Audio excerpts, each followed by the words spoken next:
Welcome to Leading Organizations That Matter, a podcast about leadership and how we find impact, meaning, and joy in our work. I'm Ray Spadoni, and today's topic is my war on disintegration. Well, we all have a face that we hide away forever, and we take them out and show ourselves when everyone has gone. So sang Billy Joel in The Stranger, a song about the masks we wear in life, the fact that we sometimes create distinct spaces within us that distinguish, separate, and allow us to be who we need to be in different situations. Some of this is necessary, good, probably even healthy. I can allow myself to be a goofy and fun dad to my kids, but decide to become the more buttoned up and serious executive at work. It's natural that we distinguish, that we wear some masks. But some of us get really good at this. We do more and more of this, and we start to do it as a coping mechanism. Psychologists call this compartmentalization, the tendency toward separating experiences and emotions so that we can keep them at bay, so that they don't leak over into the rest of our lives. This can result in dissociation, detachment, avoidance, and suppression. Because I'm not a psychologist and this isn't a podcast about this stuff, I'll just leave it be that there is a human tendency that, if left unchecked, can get out of hand. This also isn't a self-help podcast, so I'm not going to offer any remedy to anyone who has felt tugged in this direction. But I do, however, just want to acknowledge that there is something in the human experience, in our psychological DNA, that allows this to happen. As I said, it can be natural and healthy too. But sometimes it might prompt us to create separations that gnaw at us, that make us feel as though we lack integration, or you could say, become disintegrated. For years, I have felt a bit disintegrated, and frankly, it was never a problem. Since this is the 100th episode of this podcast, and that feels special in some way, maybe now is the time I can come clean about this. I became a Catholic deacon some 22 years ago.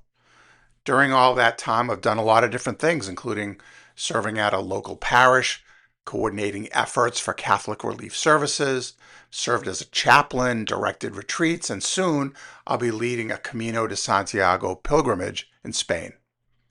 This has all been an important aspect of my life, and anyone who Googles me knows all this. This part of me is not hidden in the shadows. But then in my professional life, I never mention any of it. There's literally no reason to. It's a separate space, a different mask. But during the past 5 years or so, I have developed and managed 2 different personas online and professionally. I have a website dedicated to, as the tagline goes, belief, beauty, and building bridges. It's about faith, values, deeper meaning, the quest to understand the spiritual dimension. And I have a web and social media presence, and this podcast, all focused on mission-driven nonprofits and helping leaders find joy, meaning, and impact in their work. That's the tagline here in these parts. A few weeks ago, I announced in both of the separate spaces that I had recently become certified as a Christian coach. This was a wall breach, a crack in the facade, a movement toward integration. In the future, I'm going to lower the fence even further, maybe even install a window or a door, I'll let people here on this side know about the Spain pilgrimage details. And I've begun posting these episodes over in the faith-based world too. Somehow, I've begun to wage a bit of a war on my disintegration. How did it all start? What was my look in the mirror moment? Well, I was talking to a coaching client who described to me the fact that she felt inauthentic because her personal interests, values, and hopes all felt completely distinct and removed from her day-to-day experiences.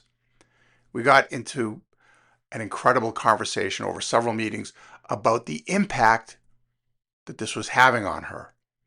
Ultimately, she decided that she wanted to create more connective tissue in her life through naming her feelings, by exploring the values that motivate her choices, and allowing herself to experience some gentle curiosity about what future actions might help her feel more whole. As we worked together to devise this plan, I couldn't help but wonder whether I might be willing to try the same. And the war began. The masks were removed. I softened my defenses. And in the process, I realized that I needed to relax my protective instincts and probably allow myself to become a bit more vulnerable. Just saying all this out loud with you is an attempt to do just that.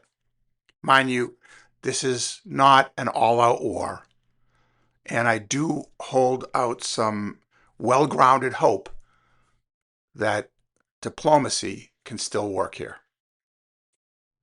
Continuing a theme I began a few weeks ago when I discussed my cautions about AI, I think that authenticity is important, really important.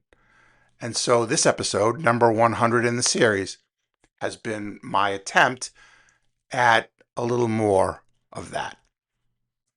Thanks for listening. Leaving a positive review and letting others know about this podcast will help a great deal.